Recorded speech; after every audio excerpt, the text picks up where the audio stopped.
I love great conversations. Hi, my name is Angel Jones. Thank you for joining me on 12-minute convos where I help you create a brand of your own unique, real self. Listen in as I have conversations with amazing people from all over the world. Good day, Cem Yildiz. How are you going on this wonderful, beautiful day? Lovely, and all the better to be speaking to you. Hey, I feel the same way too as well, my friend. What part of the world are you in right now? London, England. All right. And which of your talents is responsible for us connecting at this time? I'd guess probably curiosity. Also, I like the idea of what you're doing. It excited me, so I thought, hey, why not give you a hand and get involved? I appreciate that tremendously. Now, you are a fellow podcaster as well, right? Tell us some more about that, please. So I have a podcast called Powerful Nonsense. We aim to support millennials in getting to understand how this new world works. We're almost up to 200 episodes. I was actually editing a podcast before I spoke to you on this call. And yeah, we just love doing it, love speaking to new people. It brings me and my co-host together to have conversations about things we care about, and it's just a great medium. Yeah. No, I would definitely put in there, these guys have fun. Like, they have a ton of fun. Yeah, we get to laugh a lot, which is always fun. Although we both had very croaky voices lately because we went to Dublin on the weekend and we did a lot of singing. It was definitely fun. Now, all right, let me see if I could put the voice together, though, because I'm not sure who is who, right? So, who was expressing that they had the cold? Oh, that was Wayne. Okay. That was Wayne. Cool. Mine was the singing, too much singing. Yeah. So Wayne keeps going on, right? And you're like the control in the conversation, right? No. Wayne is definitely the control, but I might just pipe in a lot more than he does. Yeah, that was cool. I loved it. Loved the conversation. Pretty amazing stuff. Sounds like fun. A ton of fun. Thank you. Yeah, you're welcome. You're welcome. So, who did you learn the skill of podcasting from? To be honest, it was pretty similar to you, really. It's just listening to other podcasts and thinking, like, actually, this is a lot of fun. Me and Wayne did have a podcast while we was at university, and when we left university, we stopped kind of speaking to each other, and we were having these great conversations, like in cafes every once in a while. I was like, you know what? Let's just do a podcast. Let's talk about things we care about, and it means we can actually spend more time with each other. And like you said, we have a good laugh, and we really enjoy it. And who did you learn the skill of curiosity from? I don't know. I think that's probably just innate to most people. I think a lot of fear stops people becoming curious. So for me, it's just understanding that actually your curiosity is going to lead you into interesting things and actually embracing it rather than being afraid of it. And now that you've embraced your curiosity and the skill of podcasting, most definitely, why will you continue? For podcasting, it's definitely just because I just like speaking to interesting people. I also like that it forces me to continue learning. It means we can't turn up like with nothing to talk about, or sometimes we just let our minds go, and sometimes just sitting there in a conversation, you have these interesting debates that come up or new ways of thinking about things. And I just think that we're so busy that sometimes we don't have that time to actually sit down and talk to someone, and actually together we come up with some new ideas and new ways of thinking, and it's just probably very natural to us, but just doesn't happen too often. I have an idea for another podcast, right? It's like I have two ideas. One is that I go really, really high end, like really high production with all of like how BBC does their podcast where they're cut-ins and you hear different songs and that type of stuff. And then I have one that's even closer to my heart with a friend that I've been behind, right? Like, hey, we need to do a podcast. Hey, just speaking in our local Trinidad dialect. Just bringing up things just like what you did. I'm going to share the podcast. Has a great sound. So. I'm going to share your podcast with him. Hopefully he listens and he follows through, right? Because I totally loved I think there's so much value in just, having a chat. Where you're safe, right? Where you're safe in the hands of your friend, if you would. I loved it. You're not hiding behind any pretense. You both know each other. Like, there's nothing you don't have to. There's no end goal, which I think is sometimes a good thing. It's not actually. Like, we don't know. People ask us, where do you see the podcast in so many years? Like, we don't know. Like, it's an entity in itself. It will take itself where it needs to go. Exactly. We're just having fun. Obviously, it's nice to have the audience there as well, but it's not the priority. Exactly. Love it. Well, tell us one other thing that you've done consistently over the last 3 years. Exercise is definitely an important one for me. Like, I make sure that I keep myself energized and fit. I mean, I've got to juggle businesses, podcasting, I also do my own video work on like digital marketing stuff as well. So for me, it's just I have to keep my energy high. I have to be in good health. Although my voice doesn't sound like I am, I actually feel great in myself. It's just my voice is a little bit rusty. But other than that, yeah, exercising mainly. And really, it just helps me to feel energized and it helps me to just go into that day and just get cracking. Now, we did definitely true focus on the podcasting side. Tell us about the business side. So the business side, I own a vegan doner kebab business in London, and that started last year, and it's grown really quickly. It's got a lot of like, it's been a lot in a lot of press on the TV and stuff. So we're up to 3 locations within a year, looking to open a few more. So we're just pushing that. I've never done food business before, so it was like total new to me. And yeah, it's just been taken off really, and it's just been a new experience because I went from freelancer now to owning a business, which is very different.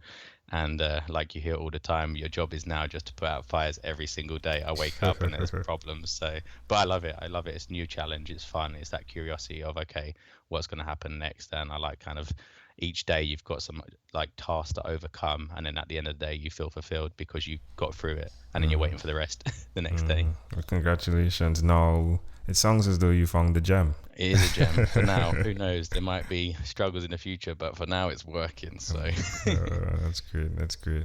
Suggest to someone out there who's listening why they should do what you've done by I love how you've created something that's niched, right? But it seems as though you're vegan for sure, right?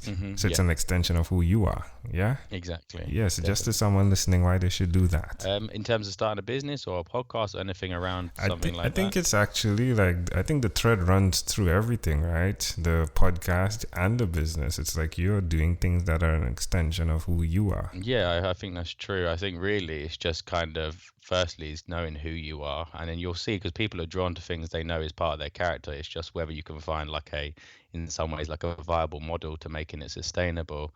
And all the time, not all the time, like my podcast doesn't make me loads of money, but it's enough, it gives me enough to carry on, and I just enjoy doing it. The business seems to be my more monetary thing, but I just think you'll find everything you do has threads, and even though you might not be doing it now, it will lead to something that leads into who you are. And I think it's just that sort of development process of getting to know yourself and actually trusting yourself. And then I think when you're working from that place, I think you have a lot more sort of drive and energy, and because it is an extension of you as well, like you said. And I think that's more likely to achieve in whatever endeavor you go for. Love it. Amazing audience. We're live with Cem Yildiz. Again, he is the podcast co-host of Powerful Nonsense. You can connect with that at powerfulnonsense.com. Is there any other place you'd like to point people to? They could check out my Instagram for my food business, which is what the pitta is the Instagram handle on there. So it's pretty. So I'm guessing like it nice would looking food. It's like what the pitta is the tone of it, right? Yeah, because we had a lot of people that used to walk past when we had a little wooden shed when we first started, and people we had on the front vegan doner, and people used to walk past and say, what the F is a vegan doner? Like most days they'd walk past people, it was kind so of you like have vegan. not what the pitta vegan doner. Now we have what the pitta, so people go, yep, it's kind of like what the F, but actually here you go, it's doing well, and we've got our great customer base, which is amazing. Well, amazing audience. As I said, you could definitely check him out at powerfulnonsense.com or on Instagram, what the pitta. Cem, let's switch gears for a moment now. Let me invite you into my time machine that is surrounded with beautiful warm blue Caribbean water.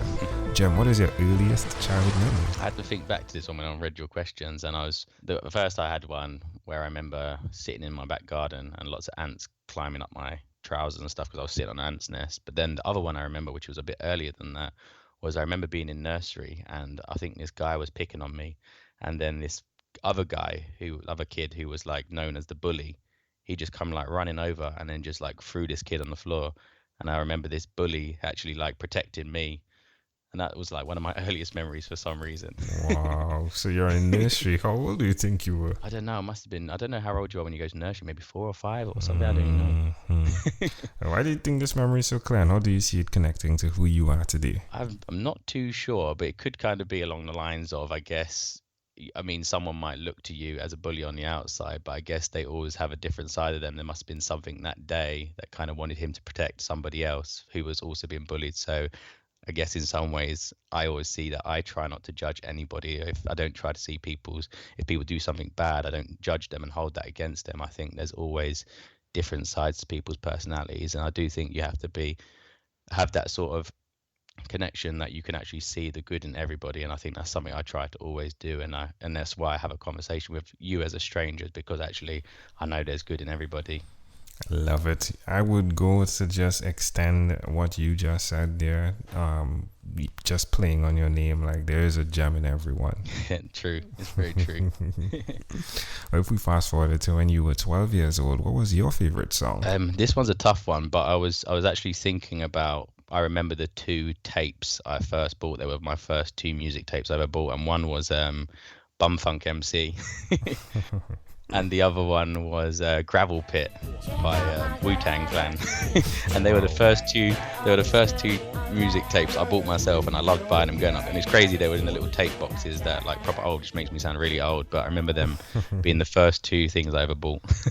Yeah, you said that, and I just remembered the cassette boxes. They were really like really high tech when you think about that thing just opening and on the hinge right there, wasn't it? Yeah, exactly. There was something special about it. That's it. You got this little case. It's like this little collectible, and it's got like a little paper sheet with that cool little like brand or whatever logo they put on the front, or different images. And I remember those 2 being the first ones I bought. I like looked at like what was the top 10 at that time or something, and I was like, yeah, I'm going to get those 2 as my first ever songs I've bought myself. Sweet. Love it.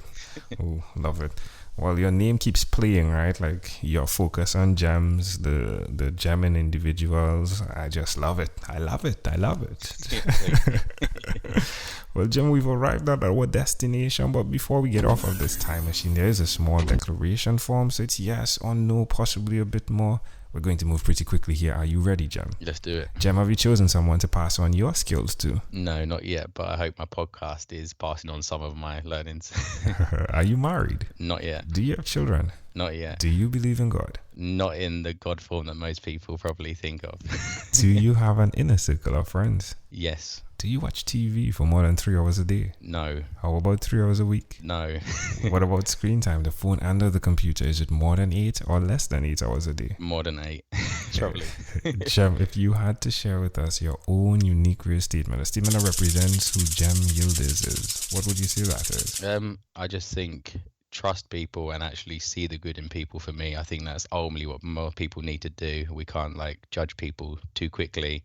We have to understand what is the reasons behind their actions. And I think, like we said before, like there's good in everybody. You just got to find it, and you've got to kind of come at them with empathy and understand them rather than judge them for that surface level thing that you're seeing. Good empathy, motivation. GEM acronym. I love it. GEM. Again, this was a great pleasure, my friend. Before you leave, is there anything else you'd like to share with our amazing audience? I would just say be brave enough to have a conversation like this. Like when I'm on the train, I get chatting to people. When I'm walking down the street, when I'm sitting in a cafe, I think like embrace the people around you, talk to them, show that you're friendly, show that you care. It means a lot to some people. I mean, recently in the gym, there was an old guy, and he used to be so aggressive in the gym, chucking stuff around, moaning about people not moving stuff around. And then one day I just started chatting to him, and then he said to me, he was like, Cem, do you know what? You're the first person to actually talk to me and have a conversation. I have no family. No one speaks to me. I'm alone at home. And he goes, I just want to say thank you for spending that time to actually talk to me. And in that moment, I was like, wow, I thought this guy was crazy. I thought he was like a horrible person who just wants to start arguments with people. But actually, he was just lonely and just needed someone to speak to. And so for me, I just tried to meet everybody like they're a friend of mine. And I think that's why I spoke to you today. And I think more people should just be open to having little conversations. You don't have to go too deep. Try not to think about too much about what you're going to say, but actually it could mean a lot just to say hello to somebody. Love it. Cem Yildiz, great pleasure. Thank you, my friend, for being on what is inspired by 12-Minute Convos with Angel Jones. Thank you. I've enjoyed it. It was quick, but it was important. Thank you for being on 12-Minute Convos with Angel Jones. Stay tuned for more from our advertisers. Diabetes is a mountain pandemic. It's a disease that's not acute but chronic. Similar to this rhyming method, I have simplified the definition, the signs and symptoms, and the complications of diabetes for both adults and children in my books, Poems for Patients, A Focus on Diabetes, and The ABCs of Diabetes for Children. These books are available on Amazon.com, and for more information, you can visit my website, poemsbyaj.com. That's poemsbyaj.com.